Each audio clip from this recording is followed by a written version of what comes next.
Hello student, ज्ञान प्रवाह classes में आपका स्वागत है। आज हम विश्व का भूगोल का एक नए टॉपिक के साथ उपस्थित हुए हैं। इसके पहले हमने पॉलिटी और हिस्ट्री की तीनों भाग, प्राचीन भारत, मध्यकालीन भारत और आधुनिक भारत का शॉर्ट नोट सीरीज का फुल वीडियो अपने चैनल पर अपलोड कर दिया है। अगर आप लोग उसे देखना चाहते हैं तो हमारे चैनल पर जाके प्ले लिस्ट में उसे देख सकते हैं, और जो हमारे आने वाले एग्जाम के लिए बहुत ही महत्वपूर्ण सीरीज है। तो चलिए हम आज की टॉपिक की शुरुआत करते हैं।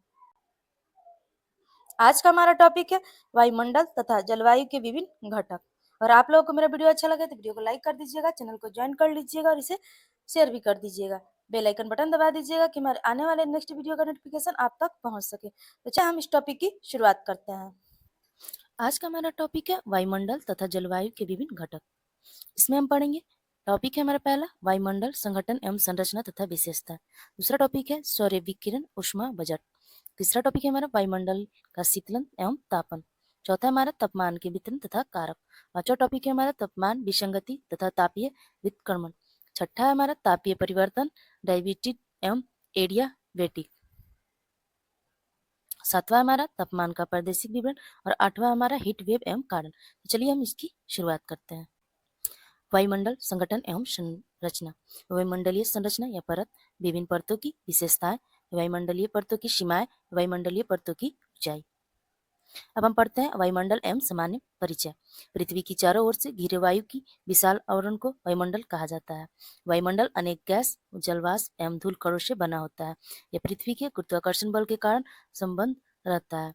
वायुमंडल के कुल द्रव्यमान का 99% भाग पृथ्वी की सतह से 32 किलोमीटर की ऊंचाई तक स्थित है। यह सौर्य विकिरण लघु तरंगों के लिए पारदर्शी तथा पार्थिव विकिरण की दीर्घ तरंगों के लिए अपारदर्शित होता है। वायुमंडल की ऊपरी परतों में गैसों का अनुपात बदलता रहता है। 90 किलोमीटर की ऊंचाई तक CO2 और जलवाष्प पाया जाता है। 120 किलोमीटर की ऊंचाई पर O2 यानी ऑक्सीजन की मात्रा नगण्य हो जाती है। इसमें हम पढ़ते हैं पृथ्वी पर दो प्रकार की गैसें पाई जाती हैं। पहला हमारा अस्थायी प्रकार की गैस है, जिसमें नाइट्रोजन, ऑक्सीजन, आर्गन यह वायुमंडल में स्थित अनुपात में रहती है। दूसरा हमारा अस्थायी प्रकार की गैस है, जैसे जलवाष्प, carbon dioxide, oxygen, hydrogen, helium, xenon और मीथेन। यह परिवर्तनशील गैस है जो जलवायु परिवर्तन के लिए उत्तरदायी होते हैं। अब हम पढ़ते हैं वायुमंडल में विद्यमान अस्थायी गैस के बारे में। जैसे क्रमशः 78.8% nitrogen, 20.95% oxygen, 0.93% argon, 0.036% carbon dioxide, ये सभी भारी गैस होते हैं। क्रमशः में हमारा neon, helium, krypton, xenon, hydrogen, ये सभी हमारी हल्की गैस होती है। नोट में हम पढ़ेंगे वायुमंडल में रेडान गैस नहीं पाई जाती है। हमारा इंपॉर्टेंट फैक्ट है जलवाष्प। यह वायुमंडल में ऊंचाई के साथ घटती है। विषुववृत्त से ध्रुव की ओर आने पर जलवाष्प की मात्रा कम होती जाती है। यह एक कंबल की भांति कार्य करती है, अर्थात पृथ्वी को ना तो अधिक गर्म तथा ना अधिक ठंडा होने देती है। अब हम पढ़ते हैं धूलकण के बारे में। यह आर्द्र ग्राही केंद्र की भांति कार्य करता है, जिसके चारों ओर जलवाष्प संघनित होकर मेघों का निर्माण करते हैं। धूलकण का जमाव विश्व तथा ध्रुव की अपेक्षा उपोष्ण तथा शीतोष्ण प्रदेशों में अधिक मात्रा में होता है। शुष्क हवाओं के कारण वायुमंडल में सबसे अधिक नाइट्रोजन गैस की मात्रा है।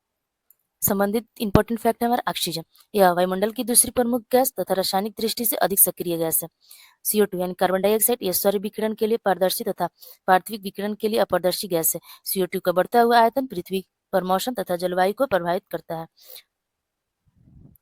ओजोन गैस, यह सूर्य को निकलने वाली पराबैंगनी यूवी किरणों को अवशोषित कर पृथ्वी पर पहुंचने से बचाती है। ओजोन परत की मोटाई डप्सन में मापी जाती है। ओजोन क्षरण के लिए कारण CFC, HFC और नाइट्रोजन ऑक्साइड, जेट विमान और रेफ्रिजरेटर, एयर कंडीशन आदि है। हम पढ़ते हैं वायुमंडल की संरचनाएं के बारे में। सागर तल में 800 किलोमीटर की ऊंचाई तक का वायुमंडल सर्वाधिक महत्वपूर्ण होता है। पृथ्वी की सतह के पास वायुमंडल का घनत्व अधिक होता है तथा ऊंचाई बढ़ने के साथ यह घटता जाता है। अगर आप लोगों को वीडियो अच्छा लग रहा हो तो वीडियो को लाइक कर दीजिए और चैनल को मेरे ज्वाइन कर लीजिए। वायुमंडल को परतीय संरचनाओं की विशेषताओं के आधार पर दो भागों में विभाजित किया गया है। पहला तापीय विशेषता के आधार पर और दूसरा हमारा रासायनिक विशेषता के आधार पर। तो हम पहला पढ़ते हैं तापीय विशेषता के आधार पर। 5 विभिन्न स्तर हमारा क्षोभ मंडल, समताप मंडल, मध्य मंडल, आयन मंडल और बाह्य मंडल। रासायनिक विशेषता के आधार पर दो प्रकार के होते हैं, पहला है सममंडल और दूसरा हमारा होता है विषम मंडल। अब हम पढ़ेंगे क्षोभ मंडल के बारे में। वायुमंडल का सबसे निचला परत होता है। औसत ऊंचाई इसकी 13 किलोमीटर, ध्रुव पर 8 किलोमीटर, विषुवत पर 18 किलोमीटर होता है। इसकी मोटाई विषुवत पर ज्यादा तेज वायु ताप का संवहन के कारण पाया जाता है। मौसम संबंधित घटनाएं जैसे बादल, आंधी, तूफान, कोहरा आदि इसी मंडल में पाए जाते हैं। प्रति 165 मीटर की ऊंचाई पर तापमान 1 डिग्री सेल्सियस की कमी होती है, जिसे सामान्य ताप ह्रास्य दर कहते हैं। इसके संवहन मंडल, परिवर्तन मंडल, विक्षोभ मंडल भी कहा जाता है। क्षोभ मंडल तथा समताप मंडल में क्षोभी सीमा अलग करती है। इसकी मोटाई एक से 1.5 किलोमीटर होता है।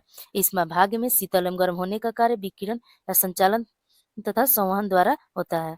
अब हम पढ़ते हैं क्षोभी सीमा के बारे में। इसकी निचली सीमा में जेट स्ट्रिक धाराएं चलती हैं। यहाँ पर तापमान स्थिर होने के कारण क्षोभ सीमा कहलाता है।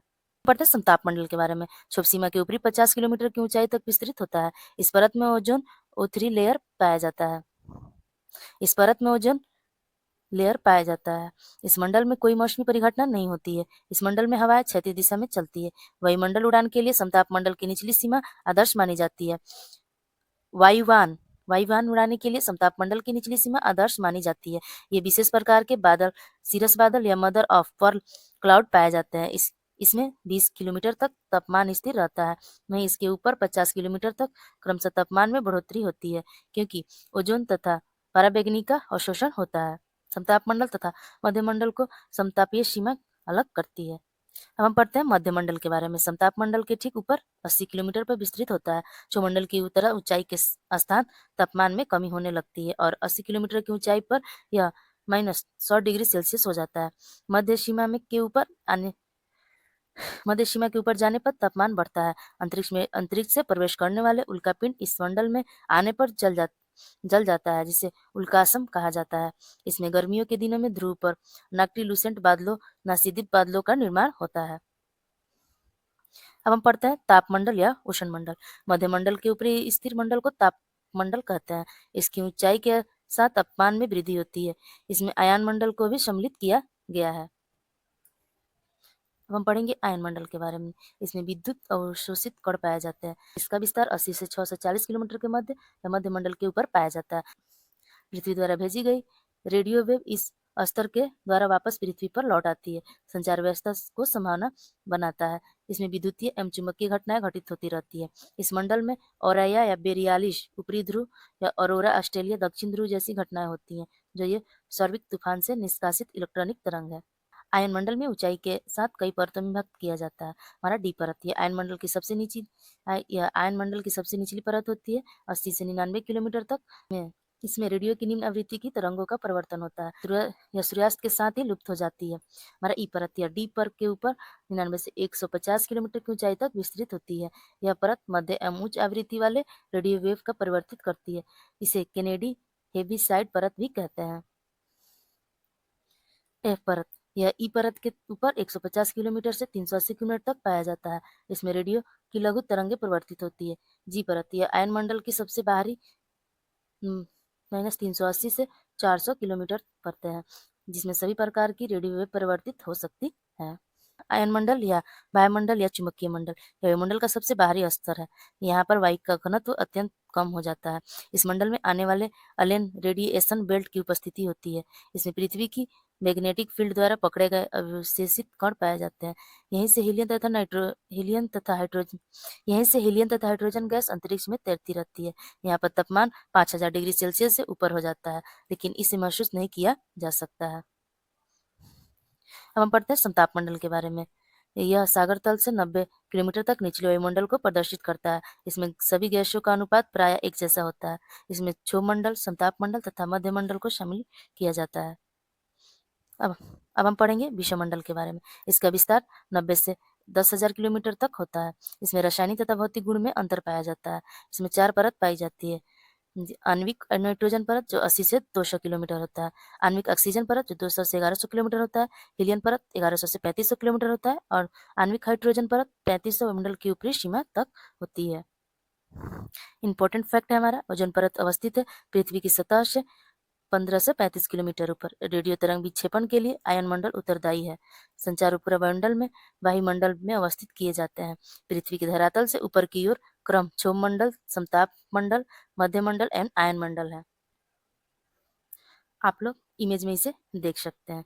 अब हम पढ़ेंगे सौर विकिरण, उष्मा बजट एवं तापमान के बारे में।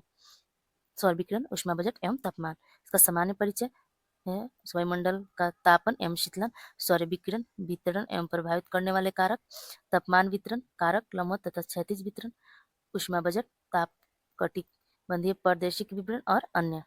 सामान्य परिचय। पृथ्वी पर ऊर्जा का मुख्य स्रोत सूर्य है। पृथ्वी पर सूर्य द्वारा लघु तरंगदैर्घ्य के रूप में प्राप्त होता है। पृथ्वी पर सूर्य द्वारा ऊर्जा लघु तरंगदैर्घ्य के रूप में प्राप्त होता है। इस ऊर्जा को आगमी सौर विकिरण या सूर्यताप कहते हैं। सूर्य की ऊर्जा का जनन सूर्य आंतरिक भाग में नाभिकीय संलयन प्रक्रिया द्वारा होता है। ताप का 2/4 भाग पृथ्वी प्राप्त करता है। सूर्य की बाह्य सतह से निकलने वाली ऊर्जा को फोटॉन कहते हैं। इस प्रवाह विद्युत चुम्बकीय तरंग के रूप में होता है। इसका प्रवाह विद्युत चुम्बकीय तरंग के रूप में होता है। पृथ्वी औसत रूप से वायुमंडल के ऊपरी सतह पर 1.94 कैलोरी प्रति वर्ग सेंटीमीटर प्रति मिनट ऊर्जा की प्राप्ति होती है। इसे सौर स्थिरांक कहते हैं। नोट में हम पढ़ेंगे सौर ऊर्जा को मापने के लिए लेजली इकाई का उपयोग किया जाता है। सूर्य ताप के वितरण के प्रभावित करने वाले कारक, पृथ्वी की सूर्य से दूरी, सौर कलंकों की संख्या, पृथ्वी पर अपनी धुरी पर घूमना, स्थल विन्यास, वायुमंडल की पारदर्शिता या पारगम्यता, दिन की अवधि, सूर्य की किरणों का नतिकोण का झुकाव।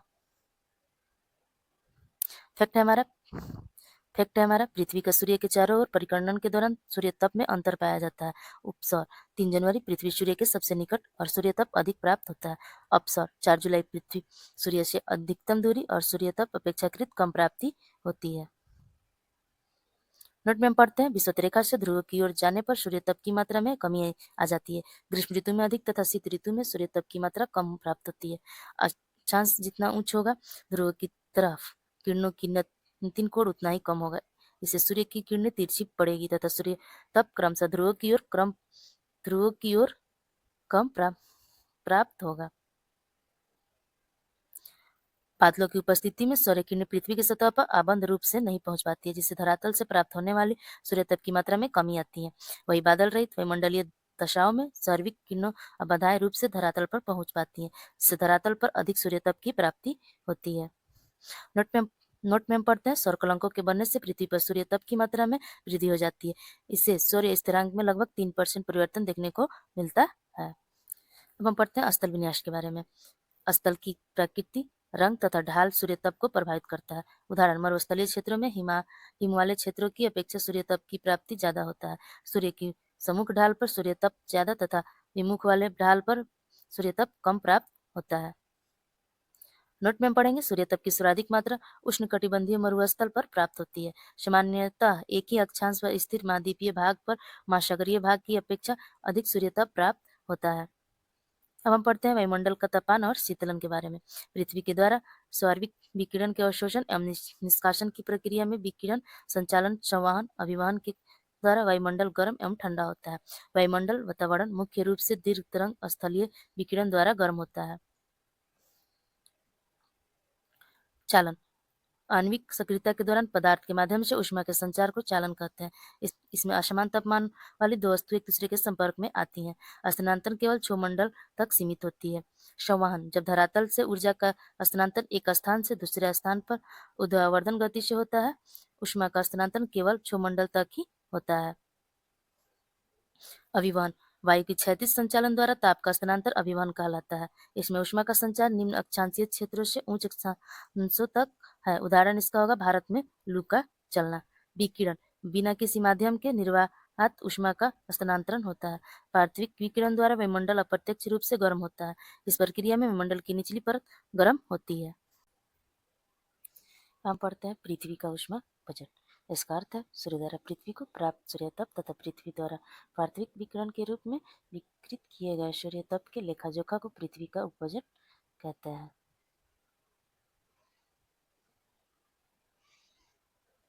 एलिमंडो किसी वस्तु द्वारा प्रकाश को परिवर्तित करने की क्षमता को दर्शाता है।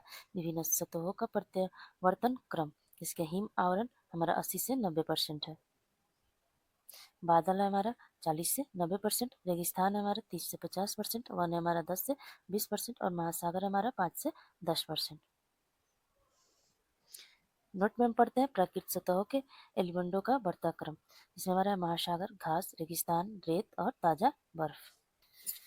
नोट में हम पढ़ेंगे उपरोक्त ऊष्मा बजट एक आदर्श परिस्थिति है, परंतु मानवीय हस्तक्षेप द्वारा ग्रीन हाउस गैस में बढ़ोतरी से ऊष्मा बजट में विसंगति उत्पन्न हो रही है। तापमान, इसका अर्थ है तापमान किसी तत्व या वस्तु के प्रति इकाई आयतन में ऊर्जा ऊष्मा की मात्रा का माप को प्रदर्शित करता है। अब हम पढ़ते हैं तापमान के वितरण को नियंत्रित करने वाला कारक। हमारा अक्षांश, समुद्री तल से ऊंचाई, समुद्र से दूरी, ढाल की तीव्रता, वायु संगति, महासागरीय धाराएं और स्थानीय कारक। अब अक्षांश के बारे में पढ़ते हैं। निम्न अक्षांशों से उच्च अक्षांशों की ओर जाने पर सौर किरणों के तिरछापन में वृद्धि के कारण निम्न अक्षांशों से उच्च अक्षांशों की सूर्यताप के साथ तापमान में कमी आती है। सूर्य के उत्तरायण तथा दक्षिणायन होने के बाद तापीय बेल्ट का भी उत्तर तथा दक्षिण की ओर खिसकाव होता है। ऊंचाई, वायुमंडल की पार्थिविक विकिरण द्वारा नीचे की परतों में पहले गर्म होता है। ऊंचाई बढ़ने के साथ तापमान में कमी आती है, जिसे सामान्य ह्रास से कहा जाता है। प्रति 165 मीटर ऊंचाई पर 1 डिग्री सी को कमी होती है। इसलिए मैदानी क्षेत्रों की अपेक्षा पर्वतीय क्षेत्रों पर तापमान कम पाया जाता है। अब हम पढ़ते हैं समुद्र से दूरी। समुद्र के निकट स्थित क्षेत्रों में स्थलीय एवं समुद्री समीर के कारण तापमान सम रहता है। वही दूरी स्थित क्षेत्रों का तापमान अपेक्षाकृत उच्च होता है। जल की विशिष्ट ऊष्मा का स्थल की अपेक्षा ज्यादा होने के कारण जल के धीरे धीरे गर्म तथा धीरे धीरे ठंडा होता है। वही स्थल क्षेत्र तुलनात्मक रूप से जल्द गर्म एवं जल्द ठंडा होता है। वायु सहनती, उष्ण वायु सहनतियों से प्रभावित होने वाले स्थानों का तापमान अधिक तथा शीत वायु सहनतिया से प्रभावित होने वाले स्थानों का तापमान कम होता है। महासागरीय धाराएं, गल्फ स्ट्रीम धारा के प्रभाव से उत्तरी अमेरिका के पूर्वी तट पर अपने अक्षांश स्थिति की अपेक्षा अधिक उष्ण गल्फ स्ट्रीम धारा के प्रभाव से उत्तरी अमेरिका के पूर्वी तट पर अपने अक्षांशीय स्थिति की अपेक्षा अधिक उष्ण रहता है। ठंडी महासागरीय जलधाराएं के प्रभाव के अंतर्गत आने वाले समुद्री तटों की अपेक्षा गर्म महासागरीय जलधाराएं के प्रभाव में आने वाले तटों का तापमान अधिक होता है। नोट में हम पढ़ेंगे बलुई मिट्टी की अपेक्षा काली, पीली तथा चिकनी मिट्टी अधिक ऊष्मा अवशोषित करती है। ढाल की तीव्रता, सूर्य के सम्मुख ढाल पर विमुख ढाल की अपेक्षा तापमान अधिक पाया जाता है। अब हम पढ़ेंगे तापमान का वितरण। उत्तरी गोलार्ध में जुलाई का महीना अत्यधिक गर्म तथा जनवरी का महीना अत्यधिक ठंडा होता है। दक्षिण गोलार्ध में जुलाई में अत्यधिक ठंडा तथा जनवरी में अत्यधिक गर्मी होती है। क्षैतिज या अक्षांशीय वितरण। भूमध्य रेखा में ध्रुवों की ओर तापमान में कमी पाई जाती है। अधिकतम तापमान भूमध्य रेखा पर न होकर कर्क एवं मकर रेखा के आसपास पाया जाता है।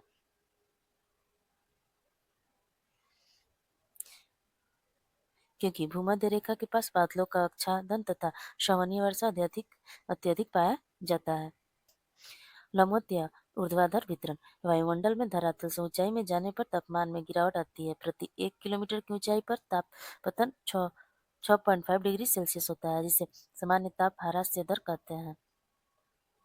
वायुमंडल के निचली परत से पार्थिव विकिरण को अवशोषित करने वाले धूलकण, जलवाष्प तथा गैसों का सांद्रण अधिक होने के कारण वायुमंडल में नीचे से ऊपर जाने पर तापमान में कमी आती है। नोट में हम पढ़ेंगे तापमान के क्षैतिज वितरण का प्रदर्शन तथा अध्ययन समताप रेखाएं द्वारा किया जाता है। समताप रेखाएं एक काल्पनिक रेखाएं होती है जो समान और औसत तापमान वाले स्थानों को मिलाती हुई खींची जाती है। ये रेखाएं प्रायः अक्षांश रेखाओं के समानांतर होती है।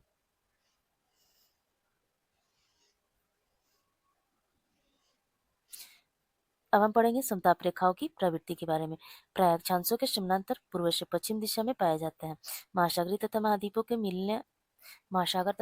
के मिलन स्थल पर उन्हें झुकाव आ जाता है। इसका कारण है स्थल एवं जल की विशिष्ट ऊष्मा में अंतर होना। उत्तरी गोलार्ध में महाद्वीपों की अधिकता के कारण समताप रेखाएं पास पास तक मुड़ी हुई होती है। दक्षिण गोलार्ध में जल की अधिकता के कारण समताप रेखाएं दूर दूर तथा सीधी रेखा में होती है। जनवरी में समताप रेखाएं महासागर के उत्तर और महाद्वीपों पर दक्षिण की ओर विचलित हो जाती है। जुलाई में समताप रेखाएं महासागर में मध्य रेखा की ओर तथा महाद्वीप में ध्रुव की ओर मुड़ जाती है। नोट में हम पढ़ेंगे ताप प्रवणता। किसी क्षेत्र में तापमान में परिवर्तन की दर है जो एक बिंदु से दूसरे बिंदु तक तापमान में अंतर को मापता है। इसमें जब समताप रेखाएं पास पास हो तब तब तीव्र ताप प्रवणता की हो तब तीव्र तापपूर्णता को बताती है। जब समताप रेखाएं दूर दूर हो तो क्षीण तापपूर्णता को परिचायक होता है।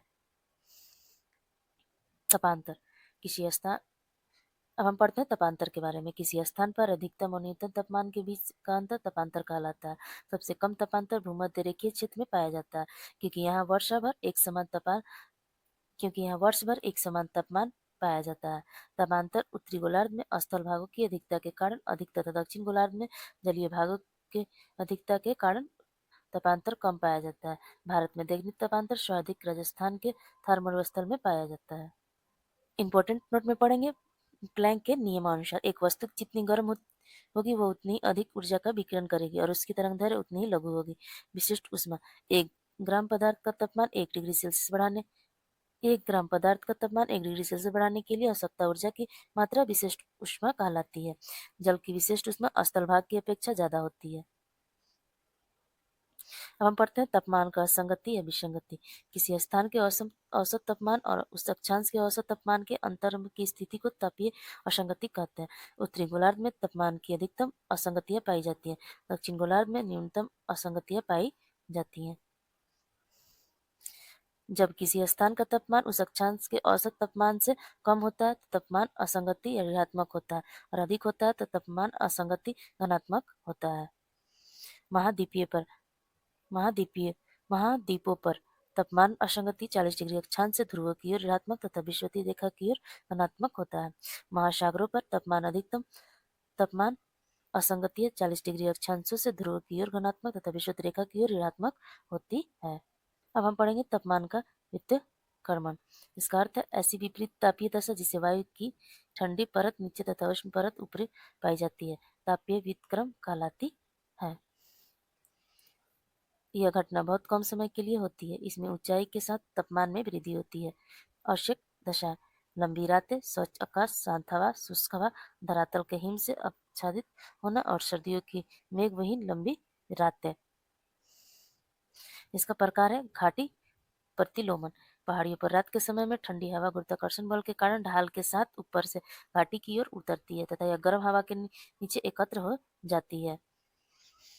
धरातलीय प्रतिलोमन रात्रि के धरातल ठंड हो जाता है, जबकि उसके ऊपर की वायु गर्म होती है। ठंडी तथा गर्म जलधारा के मिलने से क्षैतिज प्रवाही प्रतिलोम होता है।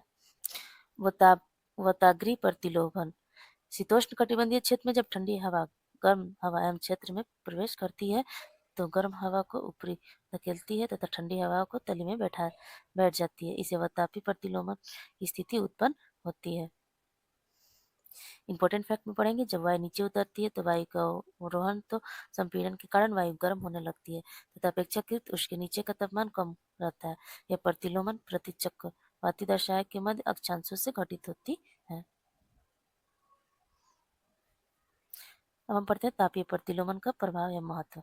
पर्वत घाटी क्षेत्रों में पाला पड़ने से फसलों का नुकसान होता है। जहाँ पवनों के आरोहण के प्रतिलोम की दशाएं बनाता जहाँ पवनों के आरोहण के प्रतिलोम की दशाएं बनती है वहाँ शुष्कता बढ़ जाती है। इसी कारण से मध्य रेखा के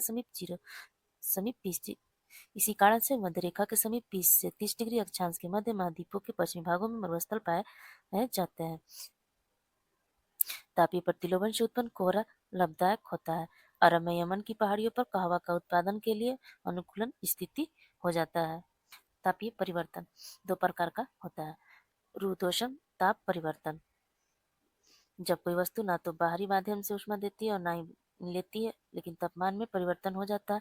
उसमें अवरोही वायु क्रमशः फैलती है एवं ठंडी हो जाती है। इसमें वस्तु बंद तंत्र की तरह व्यवहार करती है। डायबेटिक ताप परिवर्तन ऊष्मा के स्थानांतरण के समय निष्कासन या अवशोषण के कारण तापमान में होना अवशोषण ऊष्मा के स्थानांतरण के समय निकासन या अवशोषण के कारण तापमान में होने वाला परिवर्तन इसमें वस्तु के खुले तंत्र की तरह व्यवहार करता है। इसमें ऊष्मा का स्थानांतरण तापमान के संतुलन होने की दशा तक होता है। शुष्क नोट में पढ़ेंगे। शुष्क रुद्धोष्म ताप परिवर्तन का दर 10 डिग्री सेल्सियस प्रति 1000 मीटर होता है, जबकि आर्द्र रुद्धोष्म परिवर्तन का ठंडा होने का दर 6 डिग्री सेल्सियस प्रति 1000 मीटर होता है। अब हम पढ़ेंगे तापमान का प्रादेशिक वितरण। ग्लोब के 7 ताप कटिबंधों में विभाजित किया गया है।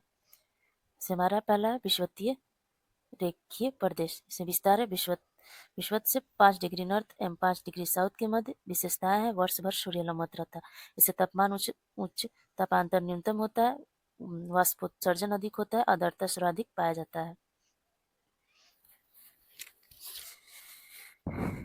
दूसरा हमारा है अंतरा उष्ण कटिबंधीय प्रदेश। विस्तार दोनों गोलार्ध में 5 डिग्री से 12 डिग्री के अक्षांश के मध्य होता है।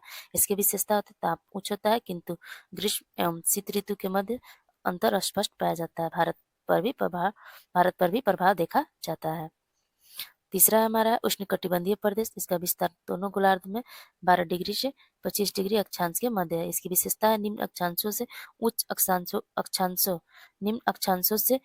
अक्षांशों की ओर तापमान में कमी। यहाँ साल में एक बार न्यूनतम तथा उच्चतम तापमान पाया जाता है।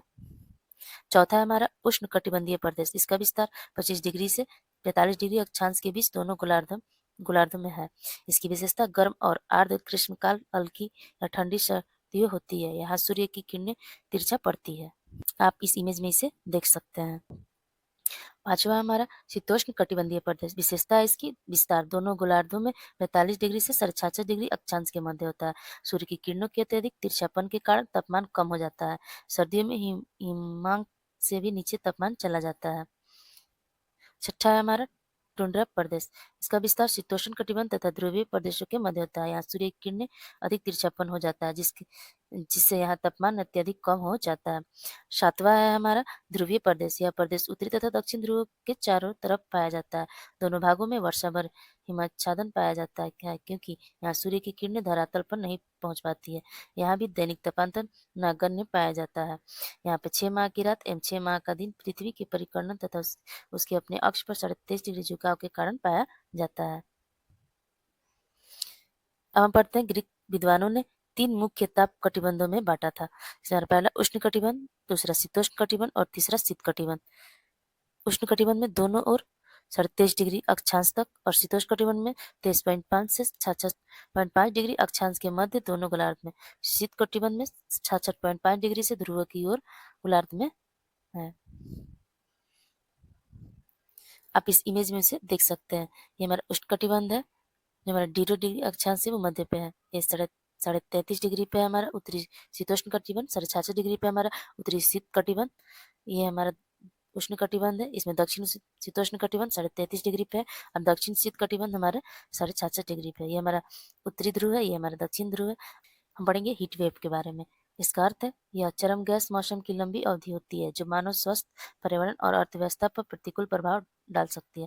भारत में हीट वेव घोषित करने हेतु मानदंड: मैदान क्षेत्रों में तापमान 40 डिग्री सी या उससे अधिक हो जाए, पहाड़ी क्षेत्रों में 30 डिग्री सी, मैदानी क्षेत्रों में तापमान 40 डिग्री सेल्सियस या उससे अधिक हो जाए, पहाड़ी क्षेत्रों में 30 डिग्री सेल्सियस या उससे अधिक तापमान हो जाए। इसका कारण है ग्लोब में वार्मिंग, जीवाश्म ईंधन का अत्यधिक प्रयोग, शहरीकरण में वृद्धि, वनोन्मूलन, अल-नीनो का प्रभाव। भारत एक उष्णकटिबंधीय देश होने के कारण विशेष रूप से हीटवेव के प्रति अधिक संवेदनशील है। अगर आप लोग को मेरा वीडियो अच्छा लगा तो वीडियो को लाइक कर दीजिएगा, चैनल को ज्वाइन कर लीजिएगा।